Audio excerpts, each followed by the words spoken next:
Hi, everyone. My name is Renee Ebanks, and I'm Program Manager of the Alex Pate Foundation. And today we're going to have our lunch and learn on living in the middle space. And we have two presenters today with us who are going to introduce themselves. We have Ms. Rhonda Kelly and Dr. Shari Smith. And I'm just going to let them go ahead and take it away. Good afternoon, everyone. I am Dr. Shari Smith.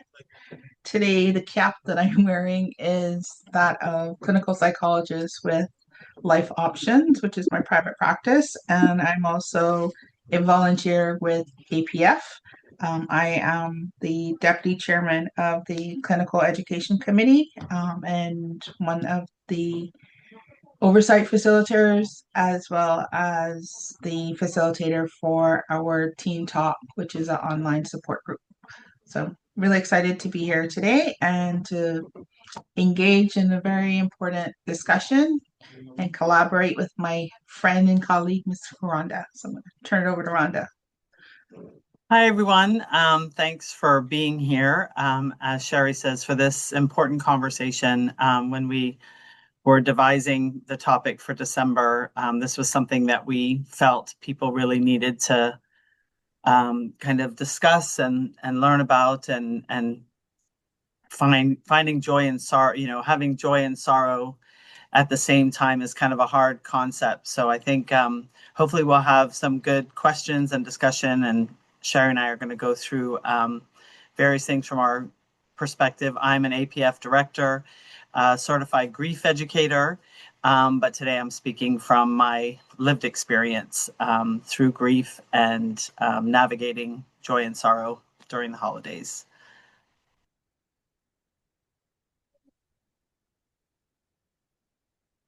So I'm going to start off the conversation, and where we want to start is actually in the middle, what we call the middle space, and really if we think about it, majority of us, this is where we live life, right?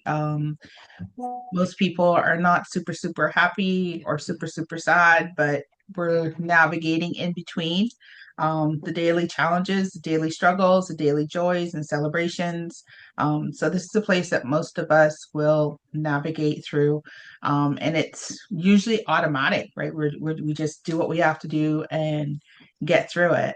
But it's also a space that can become so filled with so much stuff or things or emotions that it's a place that becomes complex and difficult to be in. And so today's discussion hopefully will give you a bit more insight on navigating that kind of space and hopefully give you some ideas on, how you navigate daily life, but especially around the holidays.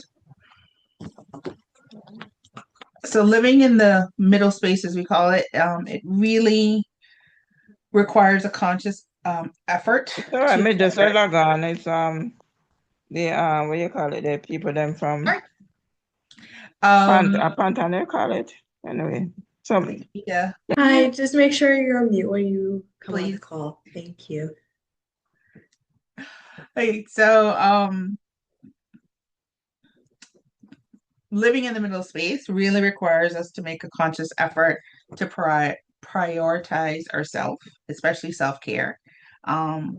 It allows us to be in a place where we can feel and process grief and losses with trying not to push through it and ignore it. It really forces us to create that balance in between the need to process our emotions and demands of daily life because life goes on, right? We have to do stuff. We're busy people. We're parents. We're moms. We're dads. We're professionals. And life doesn't go on hold. So, how do we navigate all of that? And during the holidays, it can be extremely or heightenedly or more much harder because there's these expectations that whether we're placing on ourselves or we feel that others are placing on us, it can become a bit of a challenge to be able to be in this space and truly be true to yourself. There's the pressures of being joyful. The holidays are supposed to be happy, and everybody's supposed to be walking around with a smile and singing wonderful Christmas carols. But it can also be filled with emotional triggers, anniversaries of losses and grief, family gatherings, various social events, special holiday memories.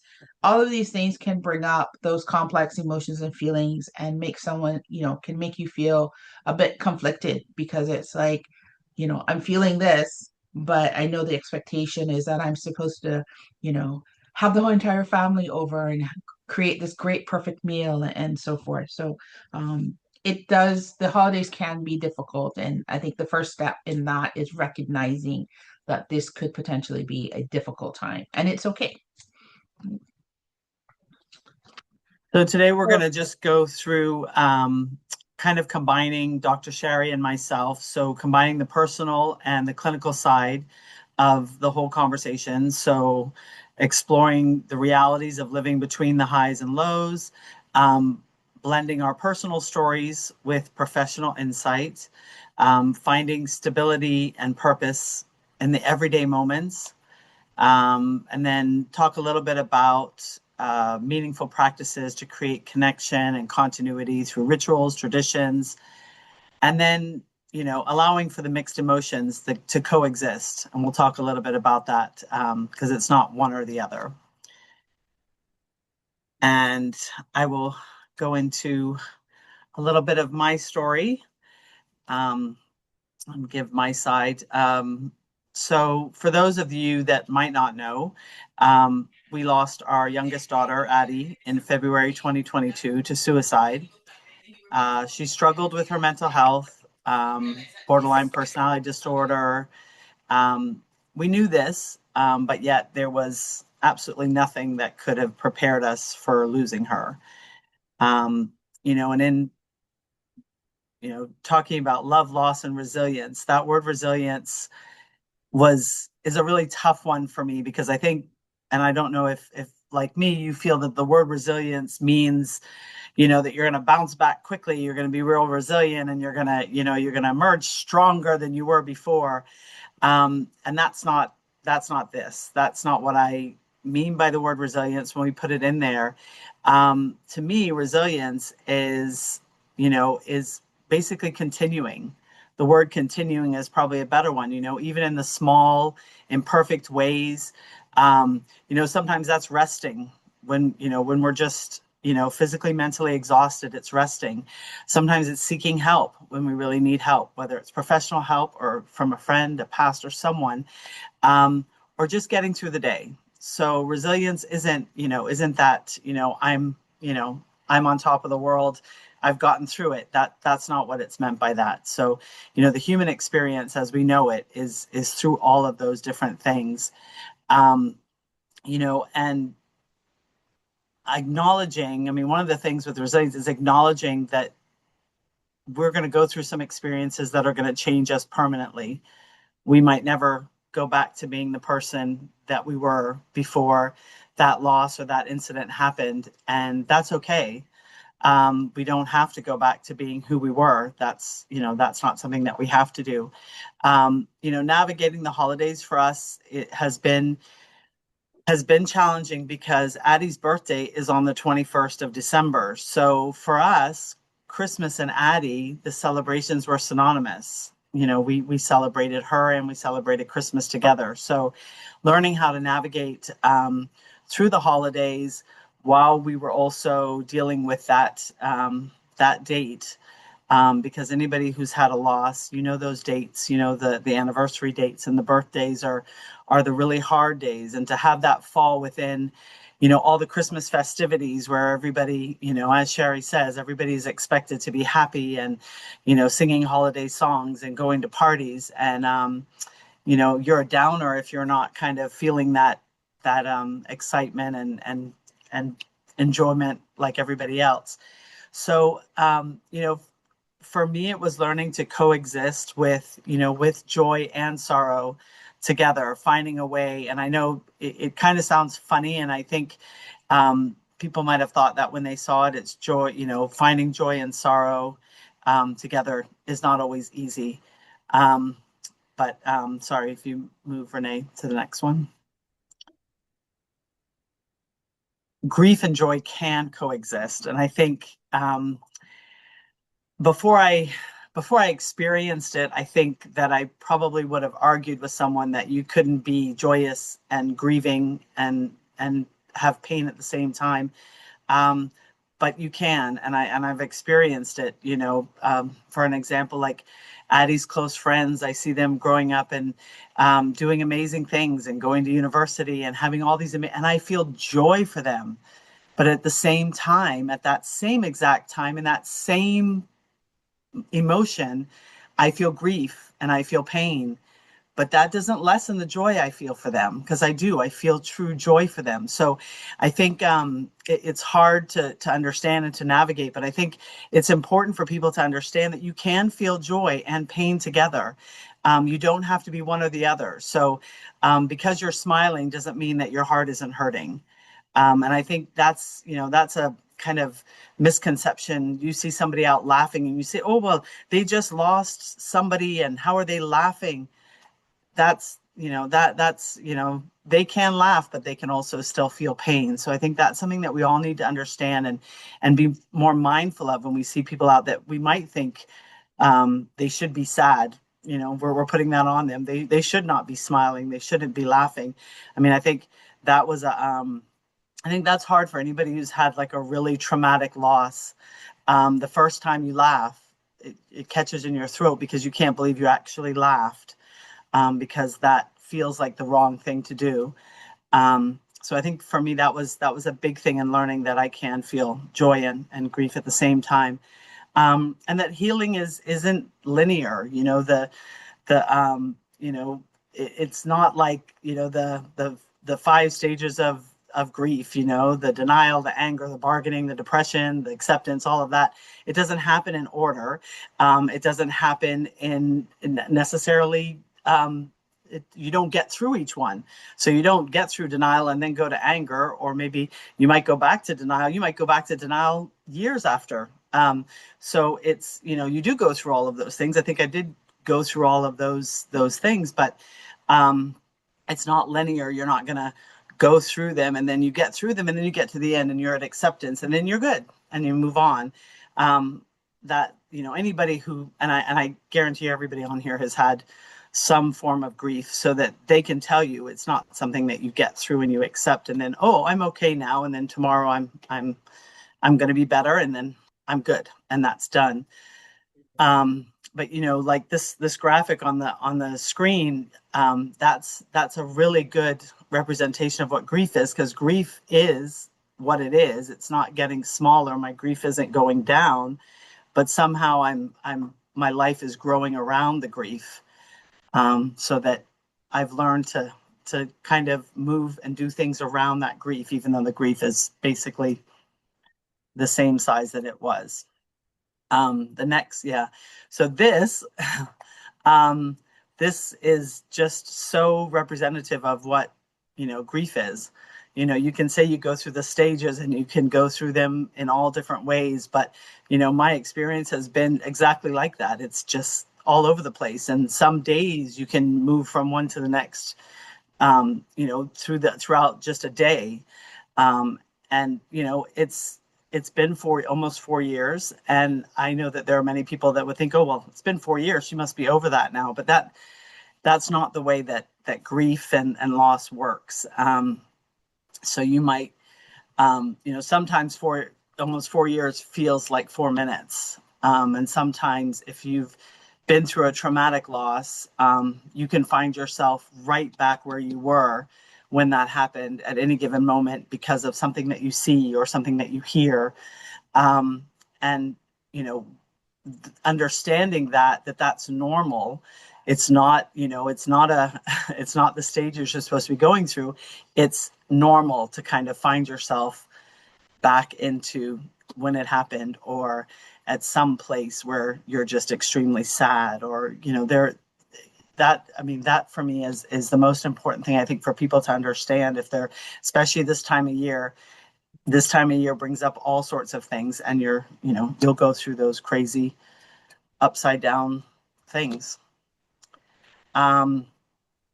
So I think a few things that were helpful to me, and I think we'll talk a little bit more about that as well. But we have an amazing community, and the community for us, people don't realize how important they are to someone's healing just by an encouraging word, or just an understanding, or listening to someone, giving them the space to share or talk. Can mean a lot to someone who is really having a hard time. And we don't always know when someone's having a hard time. So I think, the rule is always be kind, because you don't know what people are going through. But, I always appreciated people coming up to, because I say community understanding and support, but sometimes people didn't understand. The kind of loss that we had was confusing to people, and they didn't necessarily know what to say or how to respond. So I think I appreciated when people came up and said, I don't know what to say. I don't know what to say, but I love you, or we're thinking of you, or we're sending our love. So that's perfectly understandable. But just acknowledging that and showing somebody you care is really helpful when someone's going through a hard time. Also having the permission to feel and express. We live in a society where we're constantly trying to cheer each other up, as opposed to just giving space. And I think that's important for people to understand, is sometimes people need to be sad, and they don't want to be cheered up, and they don't want the pressure of feeling like they should be cheered up. Sometimes just sitting with someone and letting them feel what they feel and express their sadness, and if you don't know what to say, just giving them that space is so important in their healing. Not everybody's going to be able to suck it up and be happy just to make someone else comfortable, because I think that's the key thing with that. I think a lot of us are uncomfortable with grief. We're uncomfortable with sadness. So we feel like we want to cheer somebody up so that we can feel comfortable. But that's not always helpful to someone. Creating new traditions. Because Addi's birthday is so close to Christmas, as a family, we've created new traditions around. We're not home for Christmas anymore, and that was something that we did all our years. We were always home. So we've created a new tradition by not being at home, by not doing traditional Christmas gifts. We do gifts of experiences and activities as a family. Sometimes we're doing a staycation. This year we're actually going on a family cruise. So just doing things together as a family, but not being at home. So it's a little different, while still honoring Addi. We do special things on her birthday to make sure that we remember her and we honor her. But creating new traditions has made it a little more, I guess bearable is the word. And this last one, finding grace. I think this is really important, especially if, having the kind of loss we had, with that comes all sorts of things, guilt and regret and questioning. And there's a lot that comes along with this kind of loss. And I've had to work really hard at giving myself grace. And we all need to do that. I think every single person who's had any kind of loss will have questions and have regrets and all of that. And I think finding grace for ourselves is the best thing that we can do to help us in our healing. Finding grace to say no to something that you don't want to do because it's kind to yourself, and not feeling guilty about that.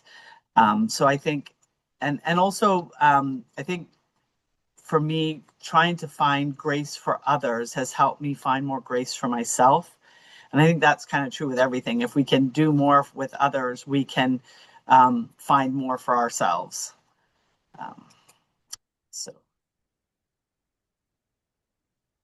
Okay, so we're now going to kind of go more into the psychology of the middle space, but again, some of the things that Rhonda has shared, you'll hear in this section as well.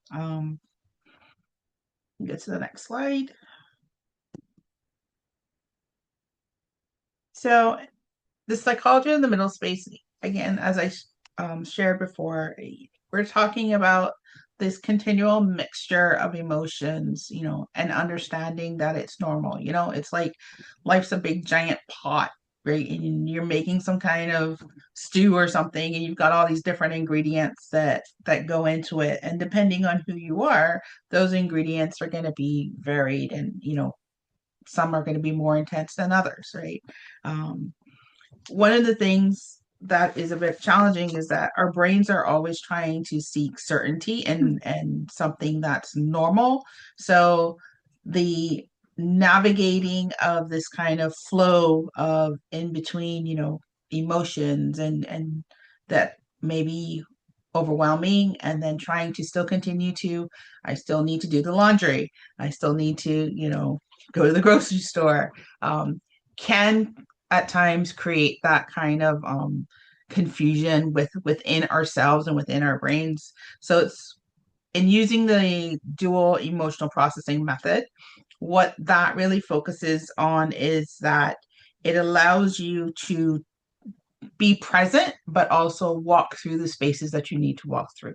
And what I mean by that is, if you can imagine that, you're coping, you're walking through a new development and the houses are being built up, and so you can see the development going on, and then you go a little bit further down the road, and when you get further down the road, then it's just completely empty, there's nothing there. And you're like, wait a minute, I was just in this really nice development that was growing, and now I'm in nothing, right? So it's allowing yourself to recognize that your emotional and physical landscapes may be shifting, and understanding that it will require flexibility. And a part of that are two main things. One is called loss oriented, being and in terms of coping, and the second is restoration orientation. And the graph on our screen shows that loss orientate, I can't talk today, um, is really focused on grief work, intrusion of grief, or the denial or avoidance. So as Rhonda had mentioned, the various stages, you don't go through 1, 2, and 3 and then you're done. And working with clients, I've had clients say, well, okay, but I got to this point, why do I feel like I'm back at the beginning? And my way of describing it is, grief is like the ocean, right? There's constant waves. Sometimes it's nice and smooth, and then sometimes you can be in a torrential, really rough storm. So it comes and it goes. So looking at the loss oriented, this is when, you may feel like you're crying. You may feel like the pain, as Rhonda said, the pain I clicked is the link, personal email. constantly So that's why I there. can't get onto the computer. We need to mute Miss Bridget, please. Thank you. um, so that pain is still there, right? It might be coming to terms with the loss if it's recent, or even if it's 6, 7, 8, 9 years ago. Again, those triggers that might be coming up can bring those feelings really back up to the surface. And here is where we may go through. We may find ourselves angry, we may find ourselves sad, frustrated, and we may also find that our rituals or the things that we're expected to do will bring some of those emotions heightened. If we're expected to be at the family dinner, or we're expected to share gifts with everyone, or so forth, right? But then on the other part of that, we have the restoration oriented coping. And this is where, in essence, you're kind of trying to distract yourself from the grief. Or there's denial or avoidance of the grief. But it's about learning to, as Rhonda perfectly shared, you still have that grief, but you have life around it, and you have to figure out how do I balance them both and still go forward. So whether it is creating new roles or rituals, allowing yourself to be in the space that you're in. I think the first and foremost, one of the most important things is giving ourselves permission to feel what we feel. And for our close network, that community that we have around us, being open and honest with that community in terms of what it is that we need at this moment in time. I'm not up to going to the social event. I'm not up to making the 5 course Christmas meal. And giving yourself that grace to be in that place. So we talk about in this area, we talk about, how do we manage and go through, does it look a bit different? Um, you know, Understanding what your triggers are and making sure that, you take care of yourself. So, right. So a key word in terms of the restoration and loss is oscillation, right? So we're just constantly moving. We're we don't stay in one phase. It is a constant flow. We're moving back and forth, and this is actually very healthy for a person. It is also a way for us to understand ourselves and our grief process. When we find a lot of challenges and is when people get stuck in one space. You're just not finding the ability to balance the grief and the daily things of life that you need to. And so it's really key, again, to learn how to reframe the expectations. Again, going back to that, giving yourself grace, being true to yourself. It's essential that we release perfection. There's this misconception or a perception that everything has to be perfect around Christmas. Some of us, I love for everything to be in the right place. But over time, I have learned that it's okay for the tree not to be perfect. It's okay that, well, I'm not doing the turkey this year. We're just doing, the ham and the beef or whatever. So being able to create that space that allows you to say, what I'm doing for myself or what I'm doing for my family, we are doing for each other is good enough for right now, because this is what we need. And as Rhonda shared beautifully, being intentional about redefining what the holidays mean each year, for you, and how you choose to remember, and keep those memories going.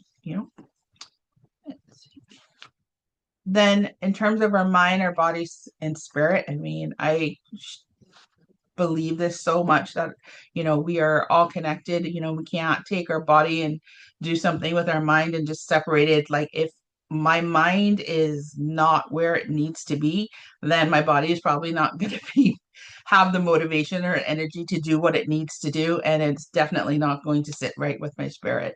So again, it goes to listening to yourself, giving yourself that permission to feel those emotions and understand where you are in that place. Understanding that when those triggers happen, that our nervous system can go berserk and start firing off. Stress does overwhelm us. Stress does, can be very, very impacting, and being able to identify what are your stressors, and do you have the ability to say no, or to adjust that so that you can take care again of yourself, right? And how that looks in terms of integrating the supports of your community in your healing process.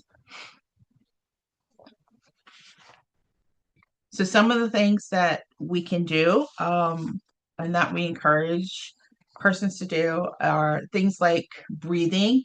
I always kind of smile when, you're doing exercises or something, and they tell you, don't forget to breathe, and I'm like, how can I forget to breathe? Like, that's just a natural automatic thing that we're doing, right? But it is amazing that when you have to focus on your breath, how difficult it can become, but how amazing it is when you do focus on it. Because again, The mind, when the stress level goes up, the mind starts going all over the place. And then that's when everything starts to go haywire, right? But if we are able to distract our mind, and we can often use breath work to do that, it helps to reset our nervous system. So if right now everyone just sat comfortably wherever you're sitting, and just put your hands on your desk if you're at the office or in your lap, and you just take a nice gentle inhalation in,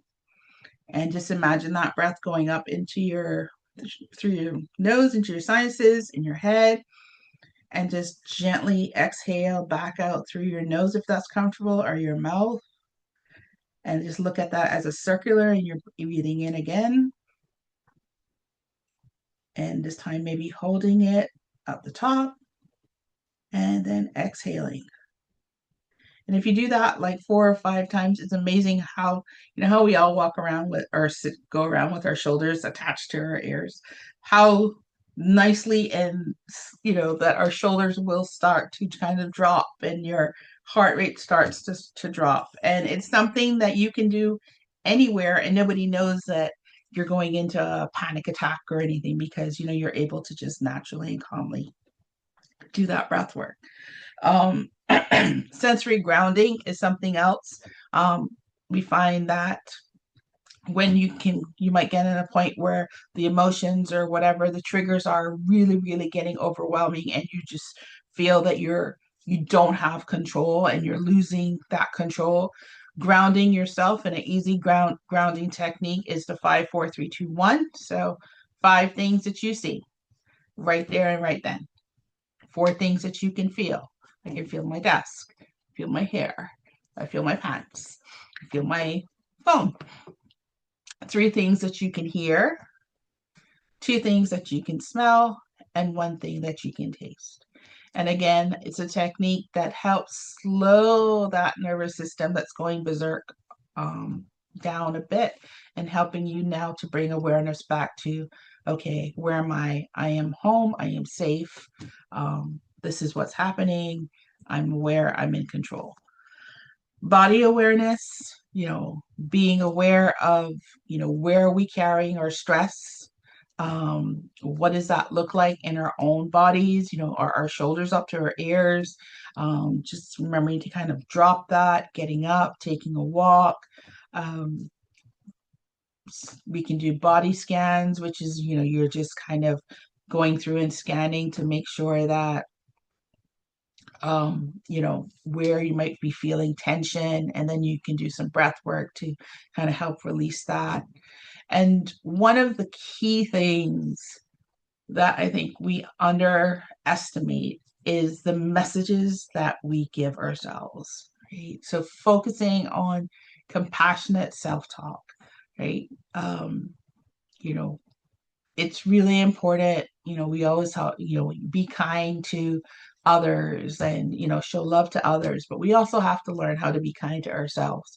A lot of times we put extra pressure on ourselves because, again, during the holidays, food has to be perfect. We have to give the perfect gifts. We have to, do all this stuff, rather than saying, you know what, today I am doing the best that I can do, and what I'm doing is good enough for this moment in time.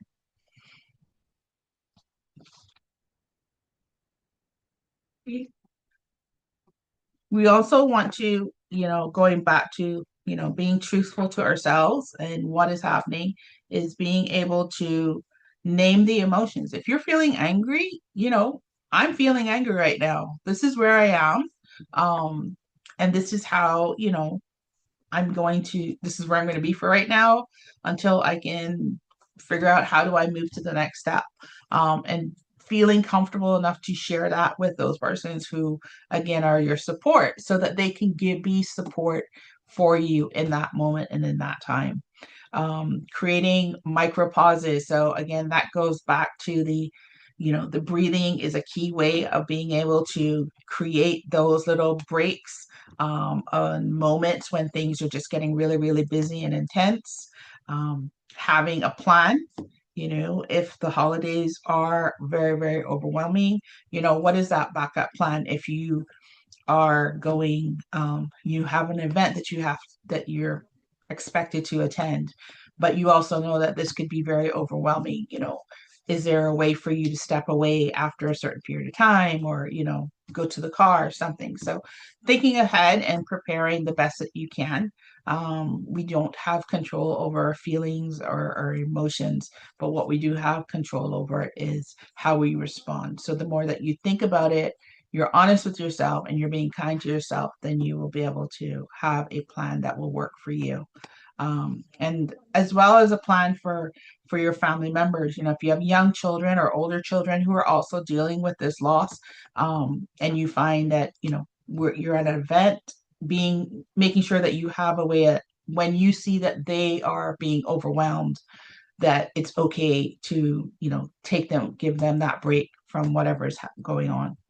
And setting boundaries. Again, it goes back to the first thing of giving yourself permission, right? So setting those boundaries, and giving yourself permission to feel and to do what it is that you feel is within your means and within your ability to navigate the holidays, how you need to navigate them for you.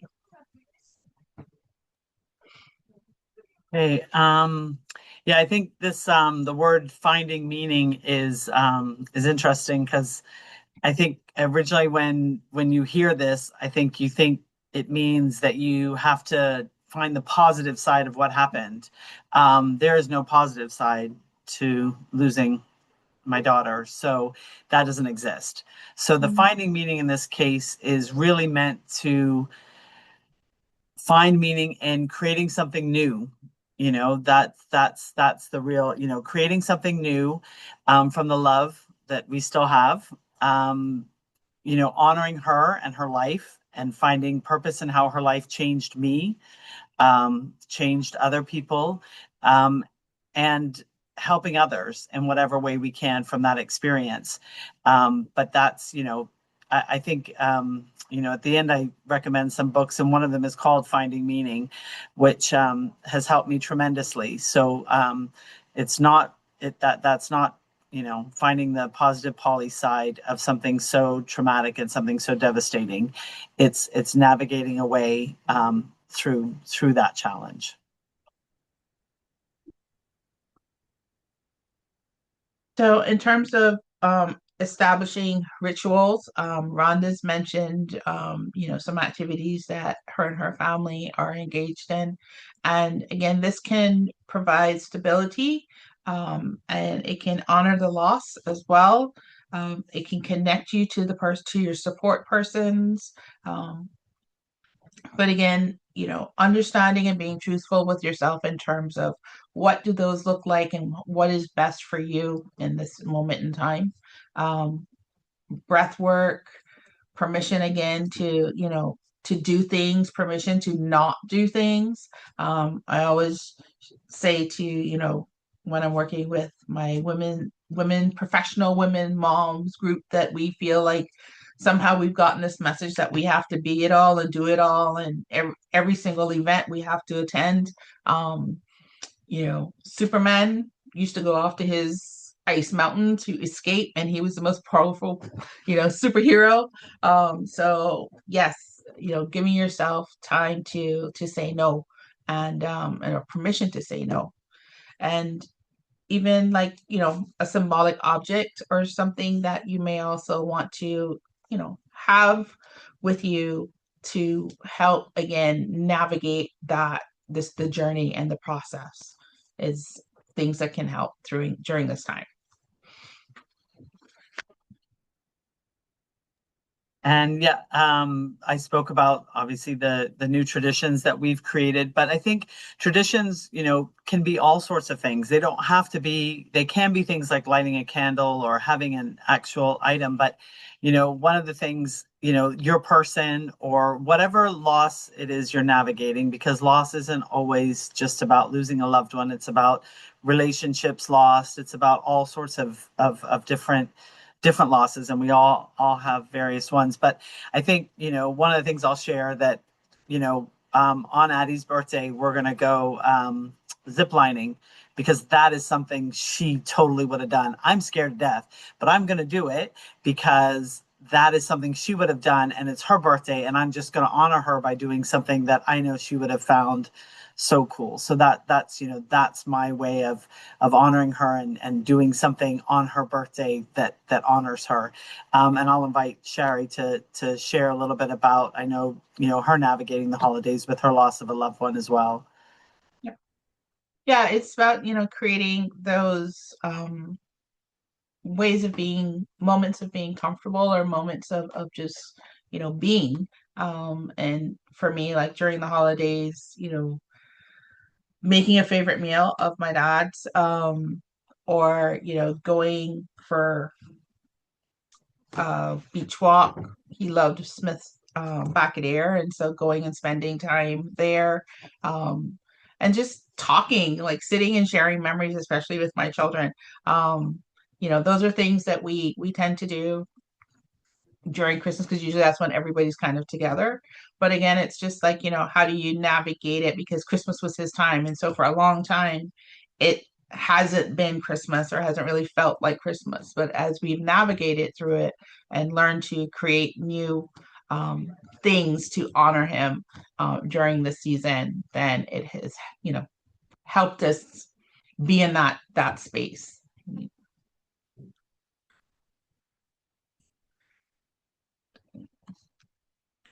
So I think the key thing is, like we said in the beginning, there's no left and no right. Um, it is about being able to hold both at the same time, acknowledging and naming our feelings, being able to be in that space where joy and sorrow coexist, as Rhonda shared in the beginning, um, anchoring ourselves in those support systems, you know, and being intentional with our healing, you know, and this goes back to the whole giving yourself permission, and being honest with yourself, and be taking care of yourself. Um, you are each important, and you have, you know, various responsibilities. So it's important for you to take care of yourself, so that you can continue to take care of those that you know, still need to take care of. So permission, pacing, you know, if you need to slow down, slow down. Um, Helping to lower that emotional noise, you know, maybe choosing to not go to the grocery store at prime time during Christmas shopping is probably not a good idea if it's something that's going to totally overwhelm yourself. Um, and, you know, knowing that it's okay to let others help you. I think this is a big one for um, a lot of us who do everything, and we seem to be the one that everybody else comes to. So you feel like, well, you know, everybody comes to me, so I can't lean on somebody else. But again, it goes back to that giving yourself grace, and, you know, allowing yourself to um, take that space and let someone carry you as you have carried them in other times.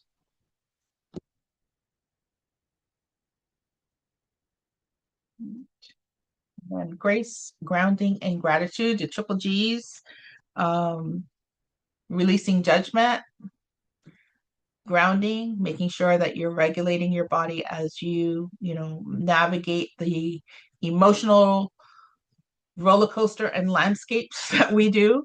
And gratitude for authentically noticing, you know, what we have to be thankful for, and what we're appreciative of, even in the loss that we have experienced.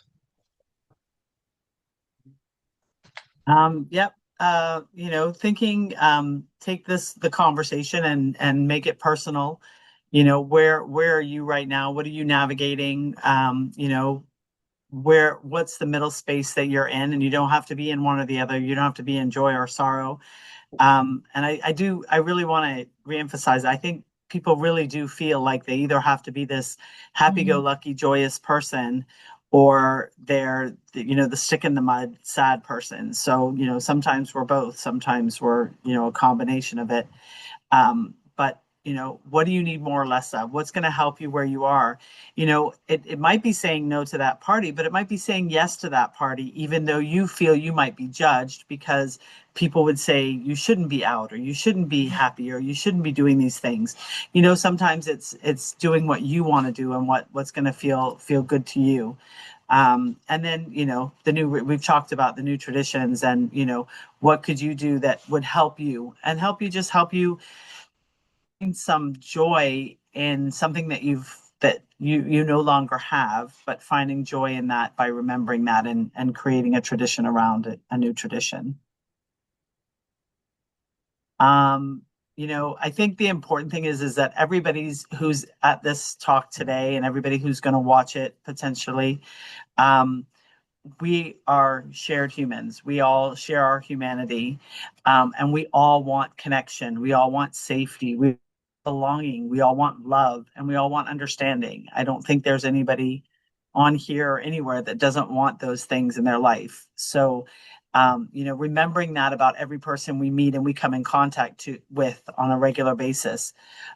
Everybody's carrying some unseen joy and some unseen burden, that we don't know about. But when we honor our shared humanity, we meet each other with compassion, rather than judgment, and then curiosity rather than certainty. So I just like to mention that, and then I'd like to open it up for questions, or if there's questions on the chat that we need to answer. We're open for some questions. We have some resources to share at the end, but I'd love to get some questions if anybody has any.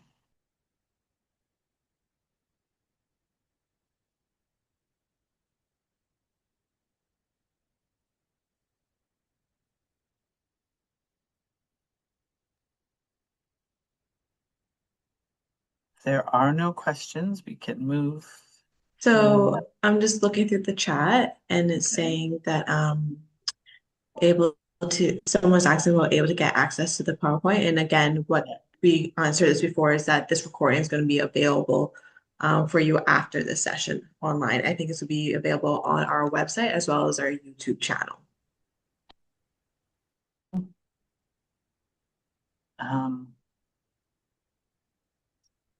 We can go, if you want, Renee, we can go through to some of the resources. Okay, I'm just letting everyone know too that I put a feedback survey link in the chat for you to complete as well regarding the lunch and learn today.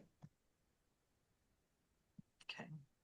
I don't have any questions, but I just wanted to say thank you so much for sharing your experience. And I really enjoy these lunch and learns every month and every time you guys have awesome topics. So keep doing what you're doing. Thank you so much. Thanks, Isadora. I'd also like to say thank you, Rhonda and Shari. I didn't really want to speak because, anyway, I just want to say thanks. It's been 15 years for me. As I was looking, I'm so sorry. It's okay, Miss Jean. We just talked about this. You're allowed to have, You're allowed to cry. Anyway, You're allowed to.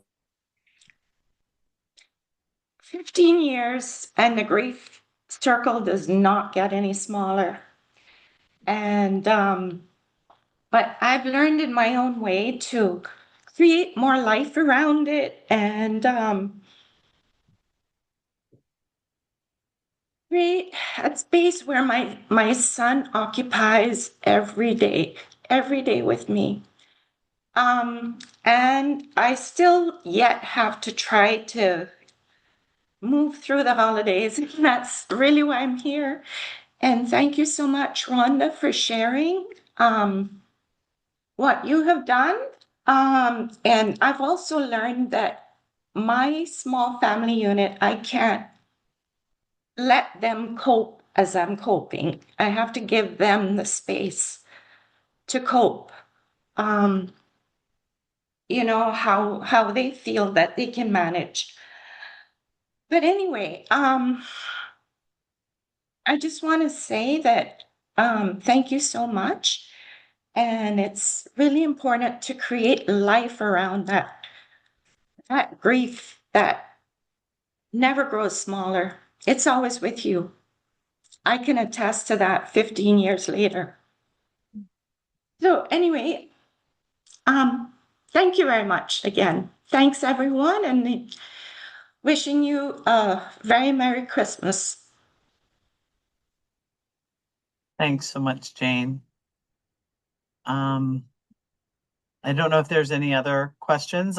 We can go to that the books, the recommended reading page if not.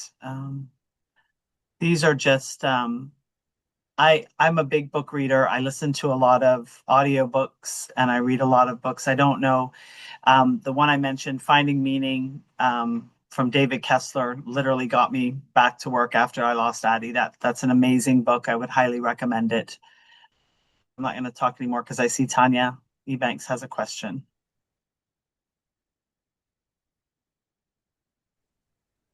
Good afternoon. Hello. Thank you for allowing me a couple of minutes. This year has been 10 years since I lost my dad. And I can tell you it does cycle. Um, in the early days, leading up to, just after the loss, there were times when I just went about my day and then at night crawled into bed completely spent, you know, and you wake up in the morning and you start all over again.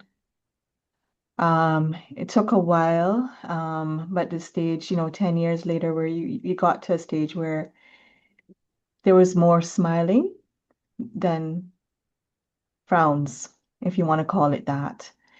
Because I began to remember how my dad has shown up in different ways through family and through friends.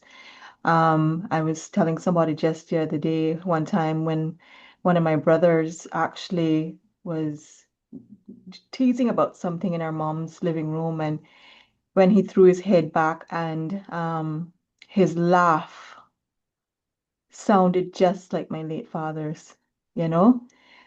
And I actually got joy from that, right? I remember the first Christmas, which Christmas and the time of the passing is especially tough, and I'm sure it's tough for other people, but it was very tough, the very first Christmas when the seat that he would sit in was no longer occupied by him. But my mother now occupies that seat, and we gather around her.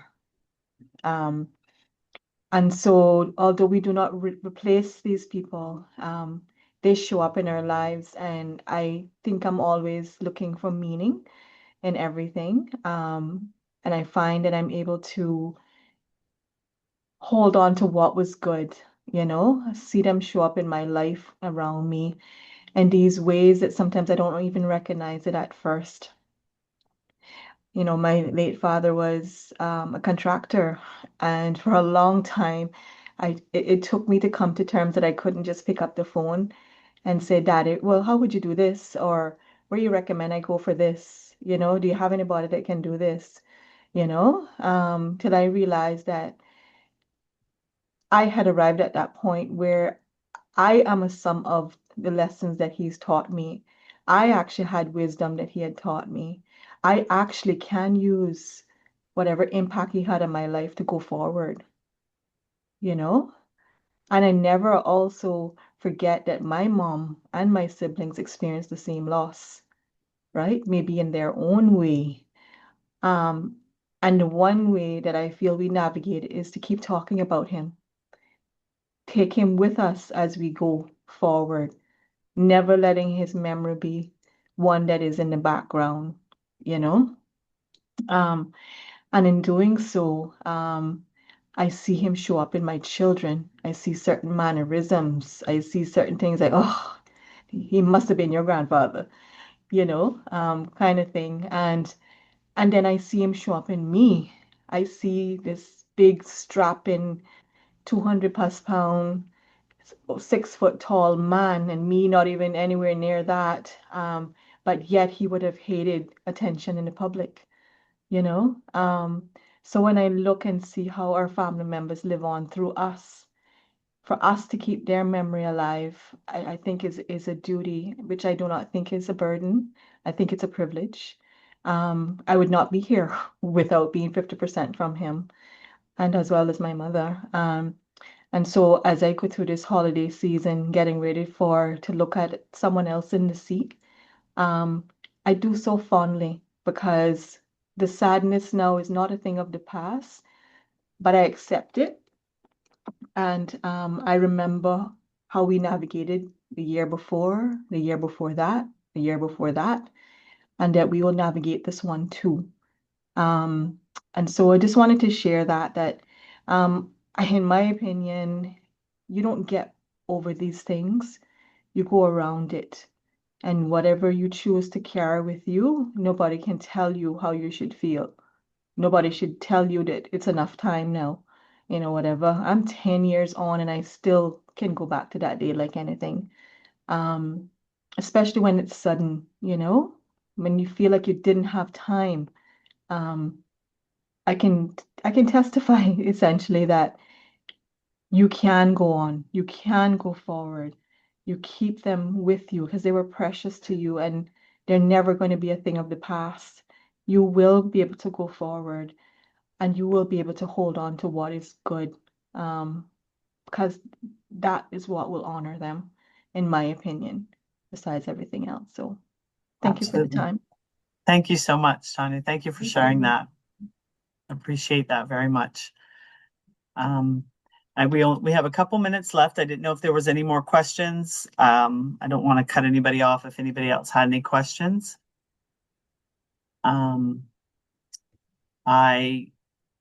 I shared here a couple of the books, as I mentioned, The Finding Meaning by David Kessler. This one, Signs by Laura Lynn Jackson, is quite a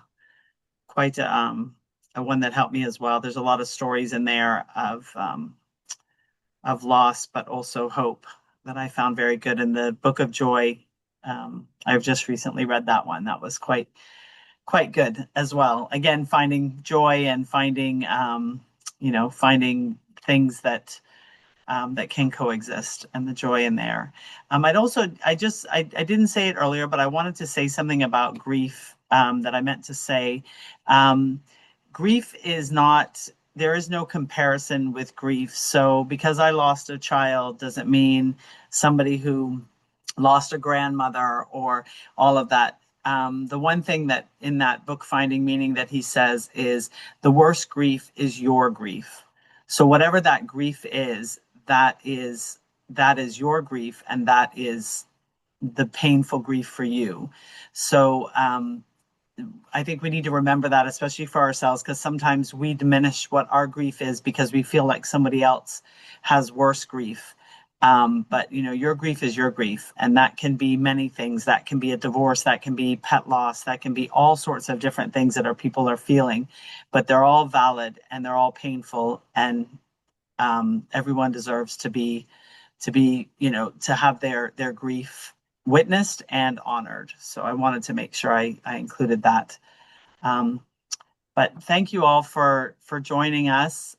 Dr. Shari, you have any final words you'd like to say? Just for everyone to, again, give yourself permission to give yourself grace and take care of yourself over the holidays and going into the new year. The slide that's up is some of the support that we have available online. The APF Kids Helpline is open Thursdays to Sundays from 3 p.m. to 9. And of course, we have the Adult Mental Health helpline as well, K-Mind, which is open Monday to Friday, 6 to 11. And please, if you're struggling, reach out and ask for help. There's so much resources here on island. So do not suffer alone, or if you know someone, just reach out. You never know, you might just be the person that they're like, okay, yeah, I need a little help right now. Awesome. Thank you all. But also look for the joy. Look for those Yes. joyous moments within you find them, the little joys. Thank you all very much. Appreciate everybody's time. Thank you guys for joining us.